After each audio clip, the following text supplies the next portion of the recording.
So Operation RSF is a nonprofit organization that uses physical activity to combat symptoms of post-traumatic stress specifically, but also mental health in general. So we work with veterans and civilians, anyone who's been through a traumatic event and has those residual effects. We use physical activity, help get them active in order to deal with those symptoms. And what really separates us from people like Red, White, and Blue and Go Ruck, who all have their own physical activity programs, is we focus on from the couch to the habit. So we're working with people who don't have that motivation, don't have the drive to get going. So we help them get it, and we use accountability, encouragement, motivation, and get them tied in with the community so that they can find that purpose. We use challenges, a 4-week and a 10-week, in order to kind of give them something to work towards. Like, hey, here's a goal that I made. I have this original motivation. Day 1, I'm going to do this. Day 2, most people are like, nah, I'm gonna stay in bed. It's cold out, or I'm going to go to sleep tonight and not worry about it. Well, you sign up for this. We're going to get you connected so that you have that accountability. Oh, we're going to push through this. And I know you guys talked with Doc Pate about it before, but with the SSRIs, you get that immediate satisfaction of you have that switch in the brain that's flipped. With exercise, there's a delayed effect. So you have to continuously be physically active to see the positive benefits on your mental health. It's not just a one and done. There is a benefit to a single high intensity exercise that can decrease anxiety and help with symptoms. But to see a lasting effect, you actually have to continuously be physically active. So that's why we use a 4-week and a 10-week challenge to get people going.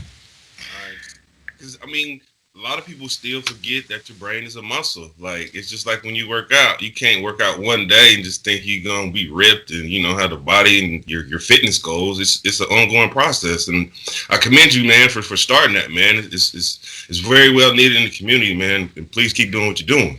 Appreciate it. Right, and I agree. I saw that, and I know it's usually like about 30 plus days before a habit is born or a habit is formed. And yeah, I appreciate like you guys doing that, and definitely trying to find a more, what's the word, enduring habits, as opposed to, because I've always thought like just meds in general as band-aids. Initially, like starting meds or what have you, I was went in with that idea like this is temporary, and then once I kind of identified like those things to try to sustain myself afterwards, that those things definitely impacted me more, I guess, on a deeper level than medication did. And I'm not trying to say that like certain meds work for certain people, but at the same time, you're taking a lot more risks with side effects and possibly compounding your symptoms or what have you. So yeah, I mean that's badass. And when we talked to Doc Payton, she gave us your name, and then I started following you guys on Instagram, and then trying to do some of your challenges. Like I said, I was trying to do that yoga one, and I'd say by like day 5 or 6, because I was literally doing like a 1-arm plank, trying like holding myself up. I had this stupid like cast thing on my hand. I was all like, and I was like, oh, maybe I should wait before I slip and break my damn hand again. Not a bad idea. I see some more improvement. I don't see any type of bandage on there now. Oh yeah, I'm just working on getting this damn knuckle to bend more. So I've been kind of just forcing it. I'm waiting for that bad boy to shift over the joint, and yeah, it's probably gonna make my eye tear up a little bit, but it'll be all right. Don't worry, be patient. You'll get there. It's kind of like what you were just talking about with your program. You know what I mean? It's just kind of like little by little over time, and then after a while, it kind of clicks over, and then that gear that you're talking about that gets people, empowers them back with the confidence of, the endorphin, like feeling good, looking better, and then just having that overall energy and due to those endorphins. Yeah, that's good stuff.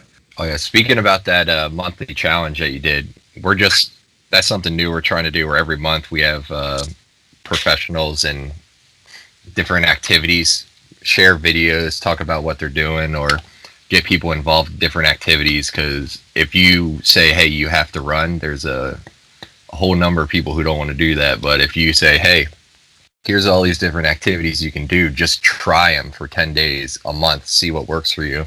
Eventually they're going to find the one that clicks for them and stick with it. Maybe it'll be something they never thought they'd want to do. Like, who knows, someone got out and said they'll never put a ruck on again, but once they're out in the woods carrying a ruck for 10 days as a challenge in order to win, you know, a t-shirt or a prize or something, they find out, hey, they still connect with that, it's what they like, then that's the whole reason we're doing that.